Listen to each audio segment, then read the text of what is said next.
Good evening, everybody. I hope everybody's doing well. I've spent this week racking my brain about what story I could do, what scripture I could do, everything like that. And I come across one today that I felt like is super important, especially in this post-COVID world. Because my story today has to deal with it's actually part of my testimony that but I'll be sharing that here in a little bit. The scripture I picked was in Hebrews 10, 24 through 25. And let us consider how to stimulate one another to love and good deeds, not forsaking our own assembling together, as is the habit of some, but encouraging one another, in all the more as you see the day draw near. A part of my testimony is, so years ago, 2019, my parents,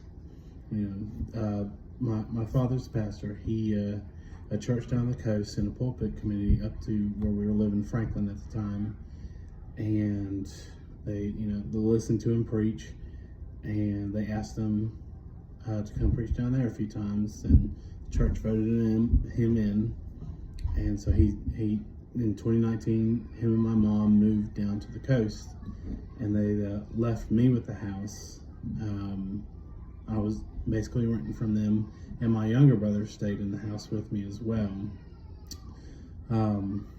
Well, 2020 comes around, and everybody knows how that went. All these businesses closed down, or at least wouldn't let people come in.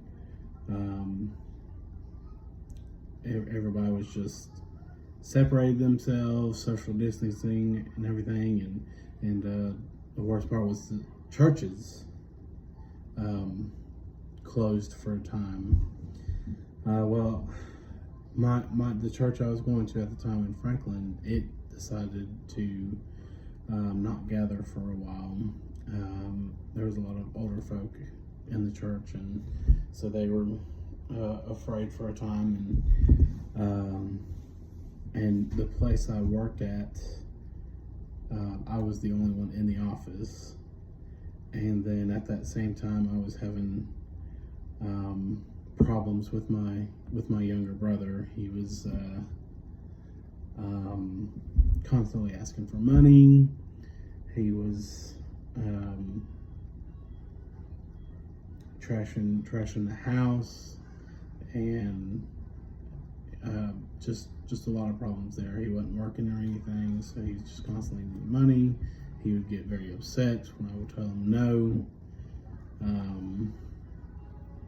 And at one point, it even come to blows between me and him. But it was a very dark time in my life, and I had no community. I was very alone, and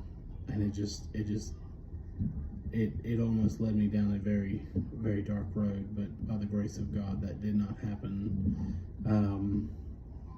So eventually, after a few months of that, I moved up to Spruce Pine, where a buddy of mine, who was my first roommate at Fruitland years and years ago, I moved in with him, and his church up in Spruce Pine was gathering together, and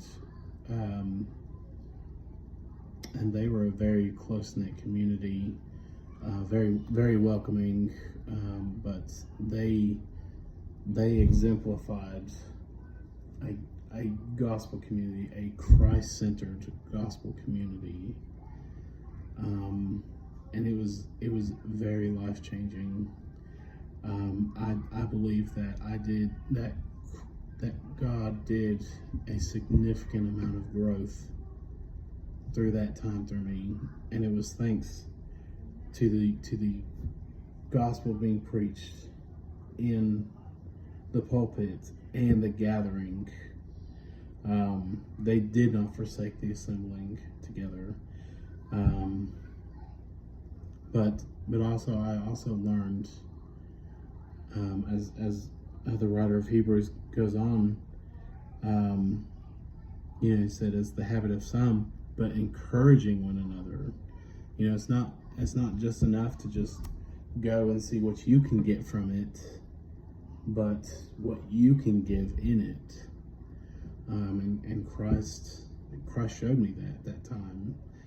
I started serving in the kids ministry. I started serving in the sound booth and everything, and it was very life changing, very eye opening, and I'm very thankful for that time. And honestly, very thankful for that dark time that drove me up there to be a part of that community. But that's just a little bit of my testimony, and I felt like it fit well with this verses. So I appreciate y'all listening. Y'all have a good evening.